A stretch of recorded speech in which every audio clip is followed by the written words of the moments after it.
Many Americans are expected to vote by mail for the first time this November because of the pandemic. And all across the country, the rules vary for when you can get your ballot and when you should return it. So just take a look at this. In green, you can see states that require ballots to be postmarked by Election Day.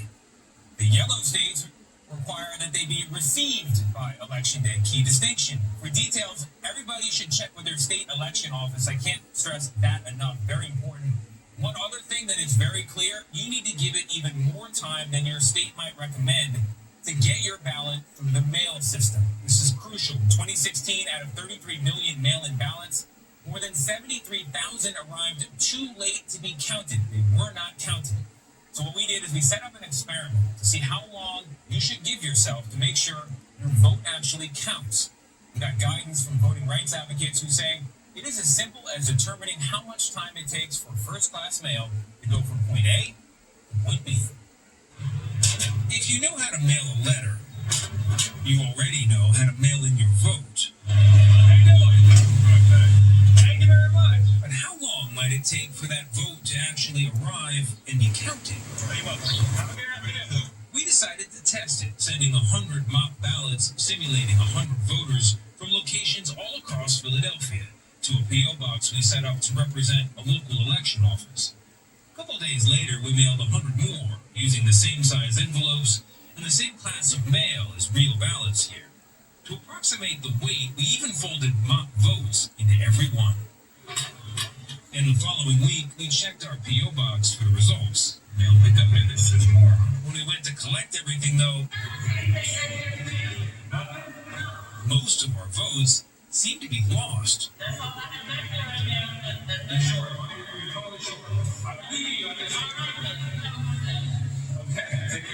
We had to ask for a manager and explain ourselves before someone finally found our votes. 1, 2. We soon discovered another problem. Missorted mail. 2 pieces of it. We got a birthday card from Mike to Ronnie. Have a sweet B-Day. Get it, there's a B on top. When the birthday greetings ended, 12, 13, we found a bigger issue. 21% of our votes hadn't materialized after 4 days. And the batch we'd mailed a week prior, some of those were missing too. So of our 100 ballots, 97 arrived, which sounds pretty good, unless you consider the fact that that means 3 people who tried to vote by mail in our mock election were in fact disenfranchised by mail. In a close election, 3% could be pivotal, especially in what's expected to be a record year for mail-in voting. We're going to see somewhere between probably 80 and 100 million voters receiving their ballot that way. Tammy Patrick is a former Arizona election official who says many states have policies that just don't take into account the postal system. So states like Ohio, you can request your ballot on Saturday up until noon for Tuesday's election. And that is the worst possible thing because you are setting up the voters with false expectations and you're setting them up to fail. The Postal Service says voters should mail their return ballots at least 1 week prior to the due date, but nearly half of all states still allow voters to request ballots less than a week before the election. So you can forgive the public for being a tad confused. How long do you think the post office recommends? About 3 days, 2 to 3 days. They're saying at least a week. A week? They're saying at least a week for your vote.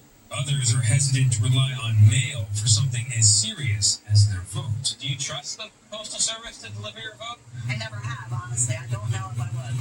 Have you ever had anything lost in the mail? Absolutely not. Yeah. Are you waiting on things in the mail right now? I am. Yeah. I just don't trust the mail. That's true. You don't trust the mail either? Well, I just don't. I would like to give, especially during COVID, give them ample time to deliver it. I don't trust it. Why not? I don't know. I'm scared that it might get lost in the mail. I just want to make sure that my vote is submitted. Like, I see that it's submitted, that it actually counts. In the warehouse where Philadelphia stores its voting machines, we shared the results of our little experiment with City Commissioner Lisa Daly, who helps oversee elections here. Better than you expected. It was better than I expected. Okay, that's good to know. After nearly 15,000 ballots arrived late in last month's primary here, she says voters are right to be wary. If I'm hearing you correctly, what you're saying is even if a voter follows all the rules in the state of Pennsylvania, you still can't guarantee, as an election commissioner, that that vote arrives on time. No, because I can guarantee my end of it. I can guarantee that I'm going to get your ballot, and if I get it back in time, it's going to be counted. But I have no way of guaranteeing what happens in the Postal Service. Think about that for a minute. So we should point out that official election mail, unlike our mock ballots here, has a logo that we couldn't include. That logo is supposed to expedite things. But our results are broadly in line with the post office's own audits. The Postmaster General declined our request for an interview, but in an email, the Postal Service told us it's, quote, committed to delivering election mail in a timely manner. And says it can handle the expected surge and that it is working with election officials to help with that effort and to educate the public. But guys, Gail, the Postal Service also says, get this, it cannot guarantee any delivery date with your ballot. So the recommendation nationally is don't wait. Get that thing in the mail early. Well, message delivered, Tony, but I got to say, for people who are thinking about voting, mail-in voting, I don't know if I wouldn't be comforted by your piece. And number two, you said that 97 of the ballots of the 100 came back, but you had to ask the Postal Service a couple of times because first they told you it wasn't there. Yeah, and there are cases just from this. That's not reassuring. There are cases from just this last spring where ballots have gone missing and turned up after the election. So it happens. I mean, the post office is doing its absolute best. Yeah, they're humans. Yeah. Well, 3% doesn't sound like a lot, but 3% of an election can be huge. It can change everything. Sure can. All right. Yeah.